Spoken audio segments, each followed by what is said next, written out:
Sahih Al-Bukhari 962 narrated Ibn Abbas, I offered the Eid prayer with Allah's Messenger, Abu Bakr, Umar and Uthman, and all of them offered the prayer before delivering the khutbah.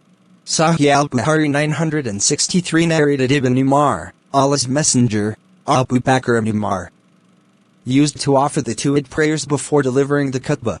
Sahih Al-Bukhari 964 narrated Ibn Abbas, the Prophet offered a 2-rakat prayer on the day of Eid al-Fitr, and he did not pray before or after it.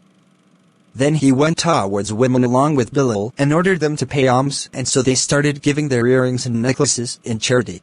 Sahih Al-Bukhari 965 narrated Al-Bara bin Azib, the Prophet P.B.U.H. said, the first thing that we should do on this day of ours is to pray and then return to slaughter the sacrifice.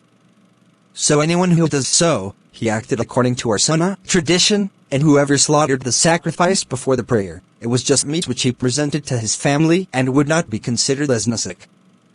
A person from the Ansar named Abu Burd bin Nayar said, O Allah's Messenger, I slaughtered the nusuk before the prayer, but I have a young she-goat which is better than an older sheep.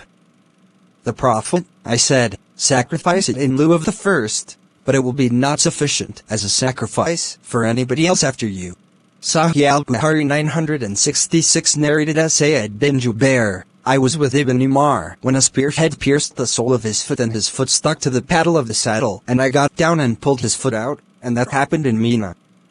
Al-Hajjaj got the news and came to inquire about his health and said, Alas! If we could only know the man who wounded you. Ibn Umar said, You are the one who wounded me. Al-Hajjaj said, How is that? Ibn Umar said, You have allowed the arms to be carried on a day on which nobody used to carry them, and you allowed arms to be carried in the haram even though it was not allowed before. Sahih Al-Bukhari 967 narrated as Sayyid bin Amr bin Sayyid bin Al-Quotas, Al-Hajjaj went to Ibn Umar while I was present there. Al-Hajjaj asked Ibn Umar, How are you? Ibn Umar replied, I am all right. Al-Hajjaj asked, Who wounded you? Ibn Umar replied, The person who allowed arms to be carried on the day on which it was forbidden to carry them. He meant Al-Hajjaj.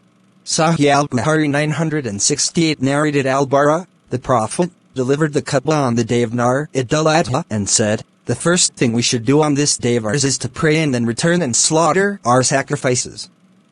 So anyone who does so, he acted according to our sunnah, and whoever slaughtered before the prayer, then it was just meat that he offered to his family and would not be considered as a sacrifice in any way. My uncle Abu Burd bin Nayar got up and said, O Allah's Messenger, I slaughtered the sacrifice before the prayer, but I have a young she-goat which is better than an older sheep. The Prophet said, Slaughter it in lieu of the first, and such a goat will not be considered as a sacrifice for anybody else after you. Sahih Al-Bukhari 969 narrated Ibn Abbas, the Prophet, said, No good deeds done on other days are superior to those done on these first 10 days of Dhul-Hijjah. Then some companions of the Prophet said, Not even jihad? He replied, Not even jihad, except that of a man who does it by putting himself and his property in danger for Allah's sake and does not return with any of those things. Sahih Al-Bukhari 970 narrated Muhammad bin Abi Bakr al-Thaqafi, while we were going from Mina to Arafat, I asked Anas bin Malik about Talbiyah, How did you used to say Talbiyah in the company of the Prophet? Anas said, People used to say Talbiyah and their saying was not objected to, and they used to say Takbir and that was not objected to either.